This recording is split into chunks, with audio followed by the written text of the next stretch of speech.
આ રીતે સરસ મજાના આપણે લીલી મકાઈના ભજીયા તૈયાર કર્યા છે। ઉપરથી એકદમ ક્રિસ્પી છે અને અંદરથી તમે જોઈ શકો છો અંદરથી સોફ્ટ અને એકદમ જાળીદાર છે। જોતા જ ખાવાનું મન થાય ને એવા ભજીયા તૈયાર થયા છે દોસ્તો। આ રીતે સરસ મજાના આપણા લીલી મકાઈના ભજીયા બન્યા છે અને ચોર આવે છે ચોર આવે છે।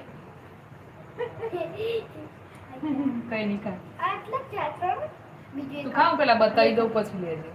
Thank you. Okay welcome. ચાલો દોસ્ત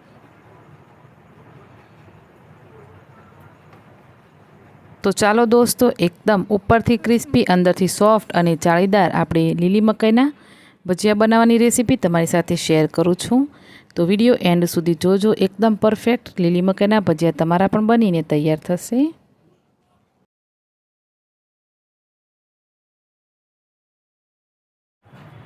આજે તો આપણે બનાવવાના છીએ લીલી મકાઈના ભજીયા। તો એના માટે મેં લીલી મકાઈ લીધી છે અને લીલી મકાઈને આ રીતે છોલી લીધી છે। તો હવે આપણે લીલી મકાઈને ગ્રેટ કરી લઈશું। તમે દાણા કાઢીને પીસી પણ શકો છો।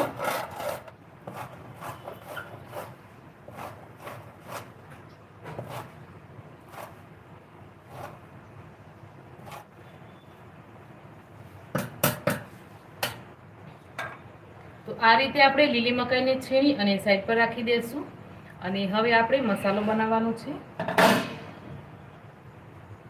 તો સ્પેશિયલ આપણે લીલી મકાઈના ભજીયા માટે મસાલો બનાવશું। તેના માટે મેં અહીંયા ખાયણી દસ્તો લઈ લીધો છે। એની અંદર 3 થી 4 લસણની કળી એડ કરશું।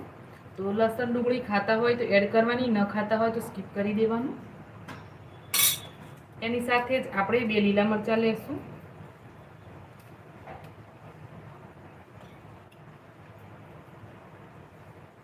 અડધા ઇંચ જેટલો આદુનો ટુકડો લેશું। અડધી ચમચી આપણે મીઠું એડ કરી દઈશું। 1 ચમચી જેટલા આખા ધાણા એડ કરવાના। અડધી ચમચી આપણે મરી એડ કરી દઈશું આખા। તો આમાં તમારે મરી પાવડર નહીં લેવાનો, આખા મરી લેવાના અને આ રીતે વાટવાના। તો મરીનો પાવડર નથી બનાવવાનો, આપણે અધકચરા મરી વાટવાના છે। તો હવે આપણે આ બધી વસ્તુને વાટી લેશું। તો થોડું દરદરું વાટવાનું છે આને।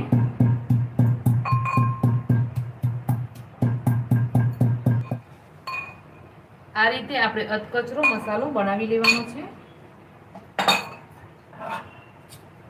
હવે આપણે બેટર બનાવશું। તો બેટર બનાવવા માટે એક વાડકો લઈ લીધો છે મેં। એની અંદર આપણે જે મકાઈને આ રીતે ગ્રેટ કરીને રાખી એ મકાઈનું છીણ લઈ લેશું। હવે આપણે આમાં બેસન એડ કરશું।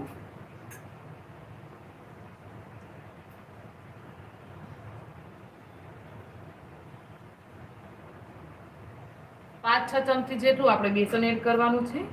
તો લીલી મકાઈનું જે છીણ છે એની ક્વોન્ટિટી આપણે વધારે રાખવાની। બેસન આપણે ખાલી બાઇન્ડિંગ માટે જ લેવાનું છે। તો મેં અહીંયા 5 થી 6 ચમચી લીધું છે। આગળ આપણને જરૂર લાગશે તો આપણે વધારે બેસન એડ કરશું। જેમ બને એમ આપણે બેસનની ક્વોન્ટિટી ઓછી અને મકાઈના છીણની ક્વોન્ટિટી વધારે રાખીશું એટલે આપણા ભજીયા બનશે, બહુ મસ્ત બનશે। હવે આપણે જે મસાલો વાટ્યો એ મસાલો પહેલાં લઈ લઈશું આમાં।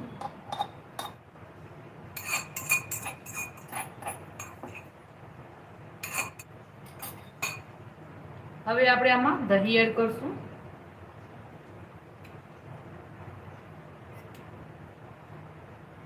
ત્રણ ચમચી મેં દહીં એડ કર્યું છે। આપણે ખાસા બધા એવા લીલા ધાણા લેશું અને લીલા ધાણા આમાં સમારીને એડ કરવાના।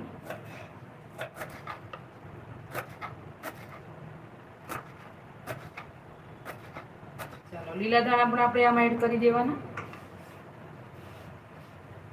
લેશું તો ભજીયાની અંદર આપણે સૂકા મરચાંનો ઉપયોગ નથી કરવાના એટલે થોડું મરચું આપણે વાટીને લેશું અને થોડાને આપણે સમારીને લેશું।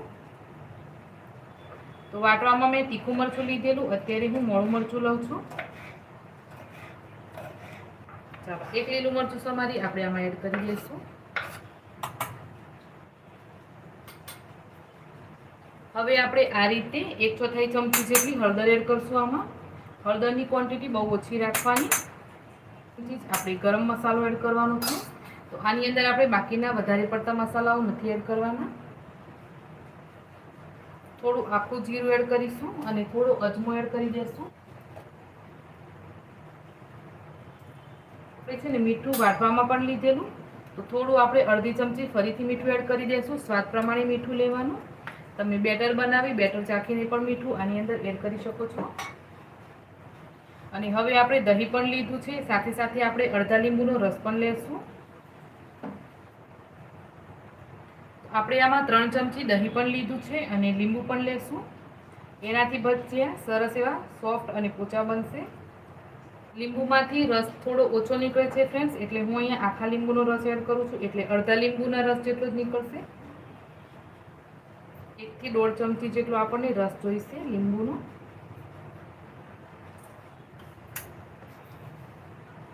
સાથે જ આપણે આમાં 2 ચમચી ખાંડ એડ કરશું.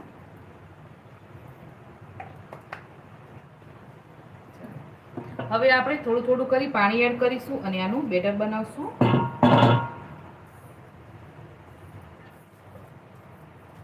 તો આ રીતે બધું જ બરાબર મિક્સ કરી અને તમે જુઓ તો તમને ખ્યાલ આવશે કે આમાં છે ને મકાઈના છીણની ક્વોન્ટિટી વધારે છે, તો આપણને આમાં બેસનની જરૂર છે, તો આપણે બેસન એડ કરશું.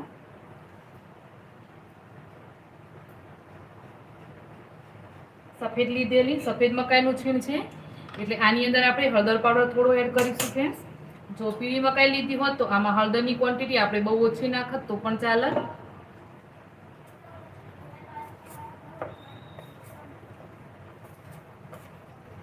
આની અંદર બેસનની જેમ જેમ જરૂર લાગે એમ એમ એડ કરવાનું દોસ્તો.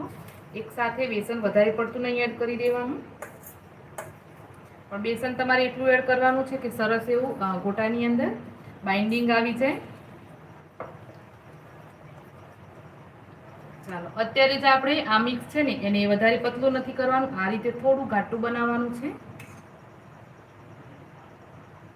અને આપણે આને 10 મિનિટ માટે રેસ્ટ પર રાખશું.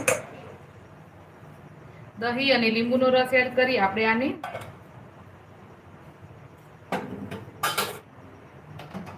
ચાલો બેટર આપણું રેસ્ટ કરે છે ત્યાં સુધીમાં આપણે તેલ ગરમ થવા માટે મૂકીશું. તો તેલ આપણે જે વાસણ લીધું હોય એને અડધું ભરીને લેવાનું, તો જ આપણા જે મકાઈના ભજીયા છે એ સરસ ફૂલશે. તો હવે આપણે ભજીયા બનાવતી વખતે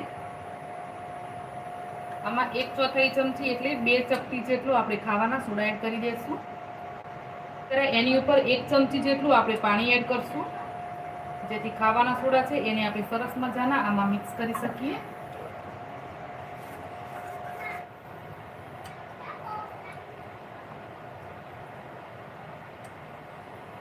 આ રીતે આપણે વાસણના ખૂણામાંથી બેટર લેવાનું અને આ રીતે રાખવાનું, એટલે એનાથી ભજીયા સરસ એક સાઈઝના અને ગોળ બનશે. તો પહેલી બેચના ભજીયા છે ને કદાચ નીચે તળિયે ચોંટી પણ શકે છે, તો એના માટે આપણે ક્વોન્ટિટી થોડી ઓછી રાખીશું ભજીયાની. જુઓ પહેલી બેચના ભજીયા કદાચ ચોંટી શકે છે, બાકી તો નહીં ચોંટે. તમે જોઈ શકો એની જાતે જ ભજીયા ઉપર આવે છે. તો કોઈક ભજીયા આ રીતે નીચે બેસી જાય ને તો તમારે આ રીતે થોડુંક એને પ્રેસ કરવાનું એટલે નીકળી જશે. આ ખાલી પહેલી બેચના ભજીયા માટે જ છે, બાકીના ભજીયા છે એ નહીં ચોંટે. જો તમે તેલ વધારે લીધું હશે ને ફ્રેન્ડ્સ તો ભજીયા સરસ ગોળ થશે. તેલ ઓછું લીધું હશે તો ભજીયા છે એ 2 મુખા બનશે, મતલબ 2 મોઢા બની જશે ભજીયાના. અને એ છે ને ગોળ પણ નહીં બને, કદાચ ચપટા બનશે. તો આ રીતે તેલ થોડું ક્વોન્ટિટીમાં વધારે રાખવાનું.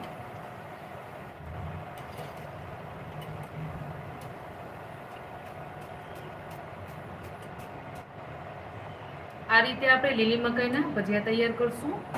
ભજીયાની સાઈઝ તમારે થોડી મોટી રાખવી હોય તો બેટર તમે થોડું વધારે રાખજો, અને આ રીતે મીડિયમ સાઈઝના બનાવવા હોય તો મીડિયમ સાઈઝના બનાવવાના. તો ભજીયા છે કેટલી સાઈઝના બનાવવા એ તમારા ઉપર આધાર છે.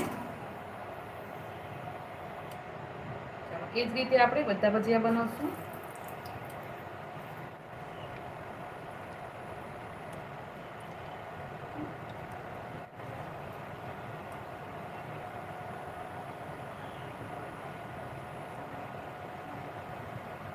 એકદમ સરસ મજાના આપણા ભજીયા તૈયાર થાય છે.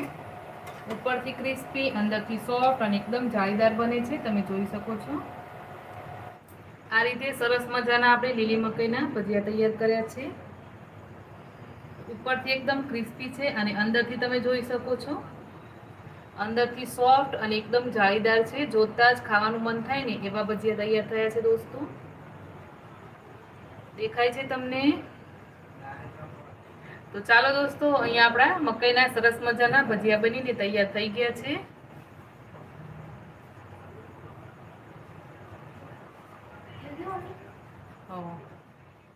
ચાલો દોસ્તો, ફરી મળીશું.